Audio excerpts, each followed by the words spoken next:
Welcome to Nemesis Tech. So we will going to discuss little more about C++ programming, about history, who developed this one, how it came into limelight, all those things we're going to discuss. So here, so when you discuss about the C++, so here, so let's see the history about C++.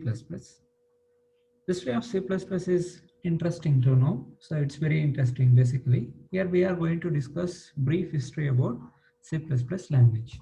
So before that, I'm going to give few more idea about C++. It is very, very interesting. So before we had a language that is called as C in 1970. Okay. So by Dennis Ritchie.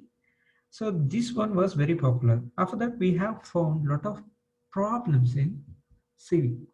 So in this C, we have find lot of loopholes as well as limitations. So that there is a one more language, that is language name is called it as Simula. So I will going to write you over here. So that is called it as Simula. So this Simula supports object-oriented programming language. So this Simula supports object-oriented programming language. So when you combine C and Simula, so what they have done, so they combine C plus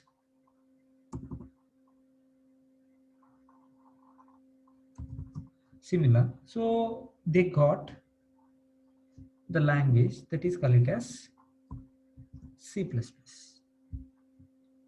So this one initial stage, what they have called, they call like this, that is C with classes. Hence before they were not calling like this C++, they were calling like this. This one we call as C with classes. With classes. So later in 1983, they renamed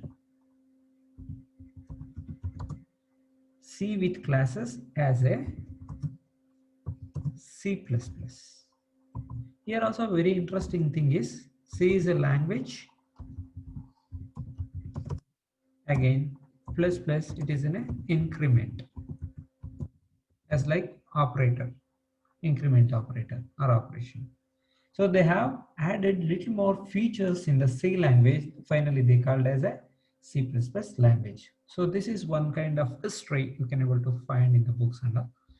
So here, C++ programming language was developed in 1980. Again, the developer is Jarnes Startups at Bell Laboratories at AT&T. So this is in USA, that is New Jersey.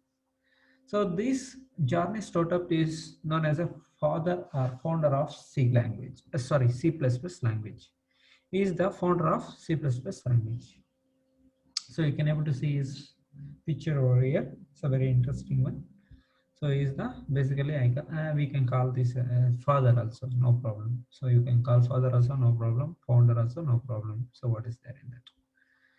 Again, if you go a little bit further, so what we can able to find in C++. So here it was developed for adding features of object-oriented programming. So that's what I told you very clearly. So here when it comes to C++, it clearly indicates, so they wanted some kind of object-oriented techniques or object-oriented methods to implement the programming. That's why they have added these features into the C programming, then it became a C++. C++ programming is a relative called as a superset of C. That's what exactly. It is an increment of C. So that's why they are calling that. So C is a C++ is a superset. It means valid C program is also a valid C++ program. So we can able to see the languages which are developed before C++. That is ALGO 1960, International Group, BPCL 1967, Martin Richard, B 1970, Ken Thompson, again traditional C, Dennis Ritchie, Korn and Dennis Ritchie again 1978, Again, C++ from John Strotos. So this is the history about C++ language. So we're going to discuss little more about C++. So we can able to see the features, C++ features. There are a lot of C++ features are there. Basically, features are very important for any kind of language like Java, C++, C Sharp, Python, PHP, whatever it may be. The features are very important here. So it's a very simple programming language because human can able to understand easily. He can able to write the programming very easily. So that is the reason why they call it as this one is very simple to implement, very simple to understand, very simple to write. Again, machine independent and portable. So wherever you can able to take the program and you can able to execute it. That's why it is machine independent as well as portable. Any machine you can able to execute the program. Mid-level programming language. We will discuss later about these things. Already I discussed once about this. It includes high-level language as well as low-level language. Finally, we call it as mid-level language. So it includes both the things as well as assembly, as well as machine level, as well as rich built-in features. Built-in features you will going to find in high-level language. So that is the reason why finally we call it as this one is a middle-level language. Structured programming language. Every program is going to have a structure, so that's why it is structured programming language. You can able to find all these features over here, which is mentioned in the diagram. Rich library, say as like C, you will going to have a library, very rich library. Like that here also you are going to find a lot of rich library in C++. Memory management is very good, very clear and very accurate. So that is one of the biggest advantage in C++ programming, as well as very fast execution of program. Pointers, it will provide the pointers, very important. Again, recursion, extensible, object-oriented, compiler-based. All these features are available in C++. That's why it became more powerful. Again, one by one, you can able to see all these things simple. So that's what I explained, all the things which are comes under so many things, rich set of library functions, data types, etc. Machine independent. So unlike assembly language, C programs can be executed any machines, many machines. No change can happen. No, you don't want to change anything. So mid-level also I explained very clearly. Structured programming language. So C++ will going to have a structured programming language. We can break the program into number of parts or into parts of using functions, so that we can able to easily, we can able to understand, we can able to modify, again we can able to execute very easily. So library setup is very high, very good. So inbuilt functions, what are the functions which are required to execute the program, it's very high rich library you will going to find. So that's why it makes easy for development. Memory management, it supports the features of dynamic memory allocation. So like malloc, calloc, all those things we can able to use it. That's what we call it as dynamic allocation. Again, C++ language, we can free allocated memory at any time of the calling free function. So free function, what it will going to, it will going to deallocate the memory. So you can call and you can able to deallocate the memory. These things will be seen later.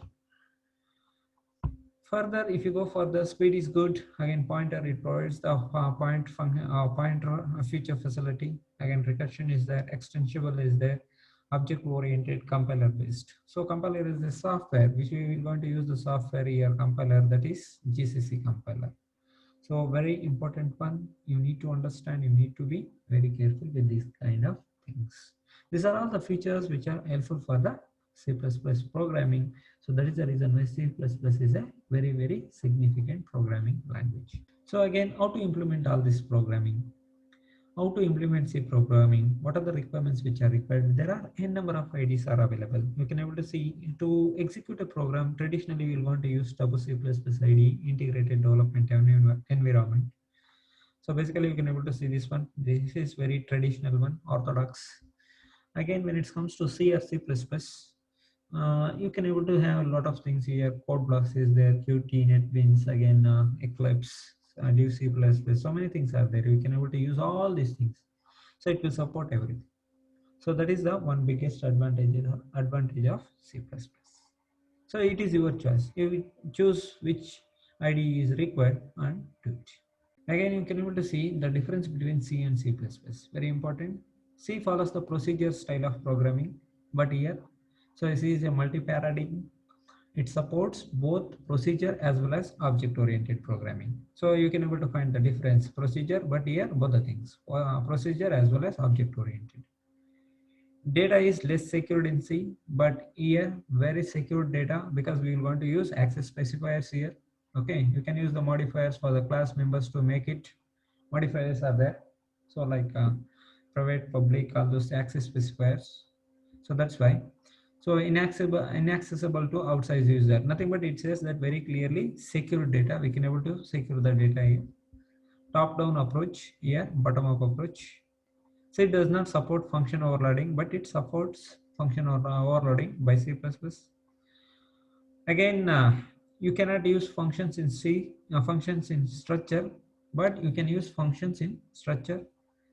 Again, here C does not support reference variable, but it supports reference variables. Here we have find in C, so that is scanf and printf, but here you are not going to find like that.